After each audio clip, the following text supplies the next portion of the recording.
नमस्कार दोस्तों, आपका मेरे इस यूट्यूब चैनल पर बहुत बहुत स्वागत है। आज का हमारा टॉपिक है मेटा डेटा।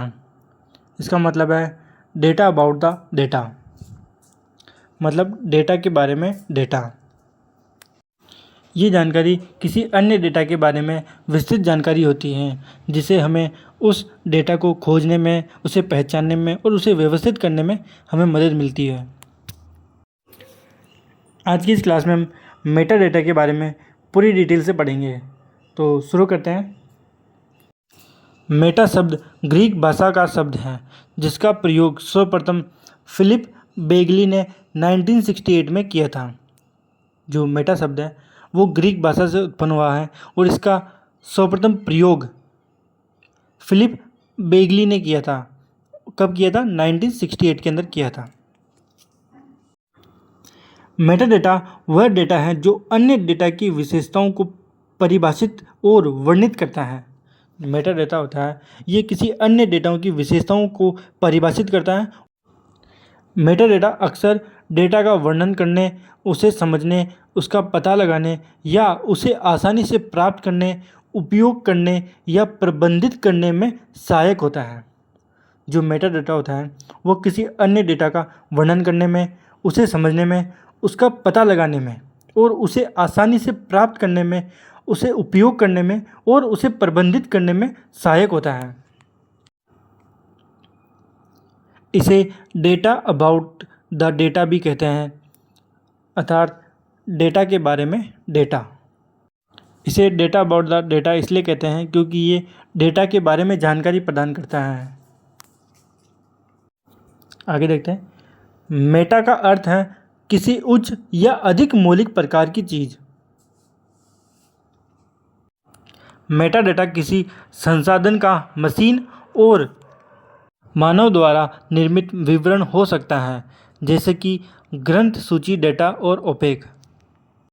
जो मेटा डेटा होता है ये किसी संसाधन का मशीन निर्मित विवरण और मानव निर्मित विवरण भी हो सकता है। इसके एग्जाम्पल हैं बिब्लियोग्राफिक डेटाबेस और ओपेक। अब हम नेक्स्ट देखते हैं मेटा डेटा के उद्देश्य। ये वेब संसाधनों की सूची बनाने और इंटरनेट पर उपलब्ध विशाल मात्रा में जानकारी को व्यवस्थित करने के लिए एक बुनियादी उपकरण के रूप में कार्य करता है। पहला तो ये है कि जो मेटा डेटा होता है ये वेब संसाधनों की सूची बनाने में सहायक होता है, और दूसरा है ये इंटरनेट पर उपलब्ध विशाल मात्रा में जानकारी को व्यवस्थित करने में भी सहायक उपकरण होता है। आगे देखते हैं। जो मेटा डेटा है वो www और इंटरनेट के संदर्भ में प्रासंगिक जानकारी की खोज को सुगम बनाता है और इलेक्ट्रॉनिक संसाधनों को व्यवस्थित करने में सहायता प्रदान करता है। आगे है यूज़र को डाटा खोजने और ब्राउज़ करने में सुविधा प्रदान करना और डाटा की व्याख्या करने, डेटा को स्थानांतरित करने और डाटा डॉक्यूमेंटेशन करने के तरीके के बारे में निर्देश देना। जो मेटा डेटा होता है वो यूज़र को डाटा खोजने में और उसे ब्राउज़ करने में सुविधा प्रदान करता है, और ये डाटा की व्याख्या करने में भी सहायता करता है, ये डाटा को स्थानांतरित करने में भी सहायता प्रदान करता है, और ये डाटा डॉक्यूमेंटेशन करने के तरीके के बारे में भी निर्देश प्रदान करता है। आगे है अंतर संचालनीयता यानी इंटरऑपरेबिलिटी को सुगम बनाना और डिजिटल पहचान को समर्थन देना तथा अभिलेखन और संरक्षण में सहायता प्रदान करना। जो मेटा डेटा होता है वो अंतर संचालनीयता यानी इंटरऑपरेबिलिटी को सुगम बनाता है, और ये डिजिटल पहचान को समर्थन प्रदान करता है, और ये अभिलेखन और संरक्षण में भी सहायता प्रदान करता है मेटा डेटा। अब तक हमने मेटा डेटा के उद्देश्य देखे। अब हम देखते हैं मेटा डेटा के कार्य। लाइब्रेरी साइंस में मेटा डेटा को सीधे शब्दों में डेटा अबाउट द डेटा यानी डेटा के बारे में डेटा कहा जाता है। ये संरचित जानकारी यानी स्ट्रक्चर्ड इंफॉर्मेशन होती हैं जो किसी सूचना संसाधन जैसे पुस्तक, डिजिटल फाइल, वेबसाइट को खोजने, उसे पहचानने, उसे व्यवस्थित करने और प्रबंधित करने में मदद करती हैं। यानी जो लाइब्रेरी साइंस है, इसमें मेटा डेटा के बारे में सीधे शब्दों में कहा गया है कि ये डेटा अबाउट द डेटा है, यानी डेटा के बारे में जानकारी प्रदान करने वाला। और ये संरचित जानकारी यानी स्ट्रक्चर्ड इंफॉर्मेशन होती हैं जो किसी सूचना संसाधन यानी जिसमें इंफॉर्मेशन होती है, यानी जानकारी होती है जिसके अंदर, तो इस सूचना संसाधन को खोजने, उसे पहचान करने में, उसे व्यवस्थित करने में और उसे प्रबंधित करने में मदद करता है। कौन करता है? Meta data. मेटा डेटा का पहला कार्य है संसाधन खोज में सहायता करना, यानी रिसोर्स डिस्कवरी। जो मेटा डेटा होता है ये किसी अन्य डेटा के बारे में जानकारी प्रदान करता है, उसके बारे में जानकारी, जितनी भी जानकारी होती है उसे ये खोजता है, जिसे हम रिसोर्स डिस्कवरी कहते हैं। इसका दूसरा कार्य है व्यवस्थित करना और कैटलॉगिंग करना, यानी जो जितनी भी जानकारी होती है जो मेटा डेटा के थ्रू में मिलती हैं, ये उसको व्यवस्थित करता है और जितनी भी जानकारी में प्राप्त होती है ये कैटलॉगिंग कार्य के थ्रू उसे व्यवस्थित भी करता है। मेटा डेटा का तीसरा कार्य है प्रबंधन और संरक्षण, यानी management and preservation. Meta data जितनी भी जानकारी इसको प्राप्त होती है उसका ये प्रबंधन करता है, यानी इसको मैनेज करता है जानकारी को, और उस जानकारी को ये संरक्षण भी प्रदान करता है, यानी उस जानकारी को प्रिजर्व करता है ये। इसका चौथा कार्य है उपयोग को सरल बनाना। जो मेटा डेटा होता है ये हमें किसी अन्य डेटा के बारे में सारी जानकारी प्रदान करके उसके उपयोग को सरल बनाता है। इसका पांचवा कार्य है अंतर संचालनीयता बढ़ाना, यानी इंटर ऑपरेबिलिटी को बढ़ाना। इंटर ऑपरेबिलिटी का मतलब है अलग अलग सिस्टम्स का आपस में जुड़ना बिना किसी रुकावट के, और आपस में डेटा का आदान प्रदान करना और संवाद करना। अब हम नेक्स्ट देखते हैं मेटा डेटा के प्रकार। मेटा डेटा के 3 प्रकार हैं। पहला है डिस्क्रिप्टिव मेटा डेटा, यानी विवरणात्मक मेटा डेटा। दूसरा है स्ट्रक्चरल मेटा डेटा, यानी संरचनात्मक मेटा डेटा। और तीसरा है एडमिनिस्ट्रेटिव मेटा डेटा, यानी प्रशासनिक मेटा डेटा। अब हम इन तीनों मेटा डेटा के प्रकारों के बारे में एक एक करके देखेंगे। सबसे पहले हम देखेंगे डिस्क्रिप्टिव मेटा डेटा, यानी विवरणात्मक मेटा डेटा के बारे में। ये किसी दस्तावेज या संसाधन की बौद्धिक सामग्री और उससे जुड़े पहलुओं को इस प्रकार संदर्भित करता है जिससे जानकारी की खोज, पहचान और संग्रह में आसानी हो। यानी जो डिस्क्रिप्टिव मेटा डेटा है इसमें किसी डॉक्यूमेंट या किसी रिसोर्स की इंटेलेक्चुअल प्रॉपर्टी को और उससे जुड़े जितने भी एस्पेक्ट्स हैं उसको इस प्रकार संदर्भित करते हैं जिससे जितनी भी जानकारी होती है उसको खोज करने में आसानी हो, उसे पहचानने में आसानी हो और उसे संग्रह करने में आसानी हो। आगे है इसमें शीर्षक, लेखक, निर्माण या प्रशासन की तिथि, सारांश, कीवर्ड और उस एनालॉग सोर्स से संबंधित जानकारी जैसे तत्व शामिल होते हैं जिससे डिजिटल ऑब्जेक्ट्स प्राप्त किया गया है। देखो इसमें कौन कौन सी जानकारी शामिल होती है। पहला है शीर्षक, लेखक, निर्माण संबंधित या प्रकाशन की तिथि, सारांश, इसमें कीवर्ड भी शामिल होते हैं और उस एनालॉग सोर्स से संबंधित सारी जानकारी शामिल होती हैं जिससे डिजिटल ऑब्जेक्ट प्राप्त किया गया है। मेटा डेटा का दूसरा प्रकार है स्ट्रक्चरल मेटा डेटा, यानी संरचनात्मक मेटा डेटा। ये वर्णित की जा रही फाइल, डेटा सेट या अन्य सूचना पैकेज की संरचना का वर्णन करता है। इसमें हमें फाइल, डेटा सेट या अन्य सूचना पैकेज जो हमें वर्णित की जा रही हैं उसकी संरचना का वर्णन किया जाता है। आगे हैं यह भी बताता है कि संबंधित फाइल्स आपस में कैसे जुड़ी होती हैं और ऑब्जेक्ट्स को विभिन्न प्रणालियों पर कैसे संदर्भित और प्रसारित किया जा सकता है। यानी जो स्ट्रक्चरल मेटा डेटा है ये हमें बताता है कि जो फाइल है वो आपस में कैसे जुड़ी होती हैं और ये हमें ये भी बताता है कि जो ऑब्जेक्ट्स हैं उनको विभिन्न प्रणालियों पर कैसे प्रदर्शित और प्रसारित किया जा सकता है। आगे हैं, ये ऑब्जेक्ट्स के आकार, इलेक्ट्रॉनिक प्रारूप और डिजिटल कैप्चर प्रक्रिया जैसी विशेषताओं का भी वर्णन करता है।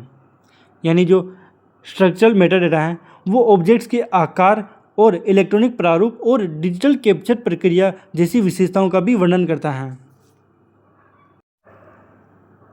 अब हम मेटा डेटा का तीसरा प्रकार देखते हैं, एडमिनिस्ट्रेटिव मेटा डेटा यानी प्रशासनिक मेटा डेटा।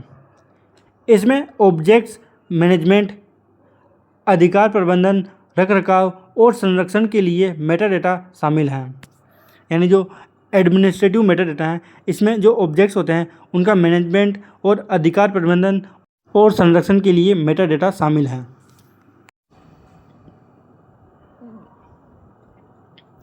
तो यहाँ तक हमने मेटा डेटा के बारे में सारी जानकारी पढ़ ली है कि इसके क्या उद्देश्य थे, इसके क्या क्या कार्य थे और मेटा डेटा के हमने प्रकार भी देखे हैं। हम हमारी आगे की क्लास में जितने भी मेटा डेटा स्टैंडर्ड्स हैं उन सब के बारे में एक एक करके देखेंगे। जैसे डबलिन कोड मेटा डेटा हो गया, मैट्स हो गया, EAD हो गया यानी इनकोडेड आर्किवल डिस्क्रिप्शन हो गया, मोड्स हो गया, इन सब के बारे में हम एक एक करके देखेंगे। तो आज हम रिवाइज कर लेते हैं कि हमने आज की क्लास में क्या क्या पढ़ा। सबसे पहले हमने पढ़ा कि जो मेटा शब्द है ये ग्रीक भाषा का शब्द है और इसका सर्वप्रथम प्रयोग फिलिप बेगली ने किया था 1968 के अंदर। और जो मेटा डेटा होता है वो अन्य डेटाओं की विशेषताओं को परिभाषित भी करता है और उन्हें वर्णित भी करता है। मेटा डेटा अन्य डेटा को वर्णन करने, उसे समझने, उसका पता लगाने, उसे आसानी से प्राप्त करने, उसका उपयोग करने और उसे प्रबंधित करने में सहायक होता है। मेटा डेटा को हम डेटा अबाउट द डेटा भी कहते हैं, यानी डेटा के लिए डेटा भी कहते हैं। मेटा डेटा का अर्थ होता है किसी उच्च या अधिक मौलिक प्रकार की चीज़। मेटा डेटा किसी भी रिसोर्स का मानव निर्मित और मशीन निर्मित विवरण हो सकता है, जैसे बिब्लियोग्राफिक डिस्क्रिप्शन हो गया, ओपेक हो गया। इसके बाद हमने मेटा डेटा के उद्देश्य देखे। मेटा डेटा इंटरनेट पर जितने भी संसाधन उपलब्ध हैं उनकी एक सूची बनाता है और ये इंटरनेट पर उपलब्ध विशाल मात्रा में जानकारी को व्यवस्थित करने के लिए एक उपकरण के रूप में कार्य करता है। ये इंटरनेट पर किसी भी जानकारी को खोजना आसान बनाता है। मेटा डेटा इलेक्ट्रॉनिक संसाधनों को व्यवस्थित करने में भी सहायता प्रदान करता है। मेटा डेटा यूज़र को डाटा खोजने में, उसे ब्राउज़ करने में, डाटा को स्थानांतरित करने में, डेटा की व्याख्या करने में और डेटा डॉक्यूमेंटेशन के तरीके के बारे में निर्देश प्रदान करता है। ये अंतर संचालनीयता यानी इंटरऑपरेबिलिटी को सुगम बनाता है। यानी कोई भी दो सिस्टम है उनके बीच में जो कनेक्टिविटी होती है उसको आसान बनाता है। यानी कोई भी डेटा होता है उसका आदान प्रदान आसान होता है उसमें। मेटा डेटा डिजिटल पहचान को समर्थन प्रदान करता है और ये अभिलेखन और संरक्षण में सहायता प्रदान करता है। अब हम मेटा डेटा के कार्य देखते हैं। लाइब्रेरी साइंस में मेटा डेटा को सीधे शब्दों में डेटा अबाउट द डेटा यानी डेटा के बारे में डेटा कहा गया है। मेटा डेटा ये संरचित जानकारी होती है जो किसी सूचना संसाधन को खोजने, पहचानने, उसे व्यवस्थित करने और उसे प्रबंधित करने में मदद करता है। यानी किसी भी जानकारी को खोजना, उसे पहचानना, उसकी पहचान करना कि हमें ये इन्फॉर्मेशन चाहिए, उसे व्यवस्थित करना, जो इन्फॉर्मेशन मिलती है उसको व्यवस्थित करना और उसे मैनेज करना इन्फॉर्मेशन को, उसमें मदद करता है मेटा डेटा। मेटा डेटा संसाधन खोज में सहायता करता है, ये इन्फॉर्मेशन को व्यवस्थित करता है, ये कैटलॉगिंग का कार्य भी करता है और ये इन्फॉर्मेशन को मैनेज करता है, उसका संरक्षण करता है। ये किसी भी सिस्टम की जानकारी प्राप्त करके उसके उपयोग को आसान बनाता है और ये अंतर संचालनीयता यानी इंटरऑपरेबिलिटी को बढ़ाता है। इसके बाद हमने मेटा डेटा के 3 प्रकार देखे हैं। पहला है डिस्क्रिप्टिव मेटा डेटा यानी विवरणात्मक Meta data. Descriptive Meta data किसी डॉक्यूमेंट या किसी रिसोर्स की बौद्धिक सामग्री और उससे जुड़े पहलुओं को इस प्रकार संदर्भित करता है जिससे जानकारी की खोज, जानकारी की पहचान और जानकारी का संग्रह करना आसान हो।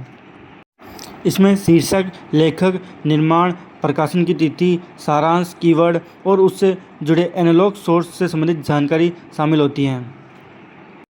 इसका दूसरा प्रकार है स्ट्रक्चरल मेटाडेटा यानी संरचनात्मक मेटाडेटा। ये जो भी फाइल, डेटा सेट या अन्य कोई सूचना पैकेज हो जो में वर्णित की जा रही है उसकी संरचना का वर्णन करता है। ये हमें ये भी बताता है कि कोई दो फाइलें हैं वो आपस में किस प्रकार जुड़ी हुई हैं, और ये हमें ये भी बताता है कि ऑब्जेक्ट्स को विभिन्न प्रणालियों पर किस प्रकार प्रदर्शित करना चाहिए और किस प्रकार प्रसारित करना चाहिए। ये ऑब्जेक्ट की साइज़, इलेक्ट्रॉनिक फॉर्मेट और डिजिटल कैप्चर प्रक्रिया जैसी विशेषताओं का भी वर्णन करता है। इसके बाद हमने देखा एडमिनिस्ट्रेटिव मेटाडेटा यानी प्रशासनिक मेटाडेटा। इसमें ऑब्जेक्ट्स मैनेजमेंट, अधिकार प्रबंधन, रखरखाव और संरक्षण के लिए मेटाडेटा शामिल हैं। तो यहाँ तक हमने मेटाडेटा के बारे में सारी जानकारी पढ़ ली है। अब हमारी नेक्स्ट क्लास से जितने भी मेटाडेटा स्टैंडर्ड्स हैं उनके बारे में एक एक करके पढ़ेंगे। तो आप इस वीडियो को लाइक करना, चैनल को सब्सक्राइब करना और ये वीडियो अपने उन दोस्तों को ज़रूर शेयर करना जो लाइब्रेरियन बनने का सपना देख रहे हों। तो मिलते हैं नेक्स्ट क्लास में नेक्स्ट टॉपिक के साथ। जब तक के लिए धन्यवाद।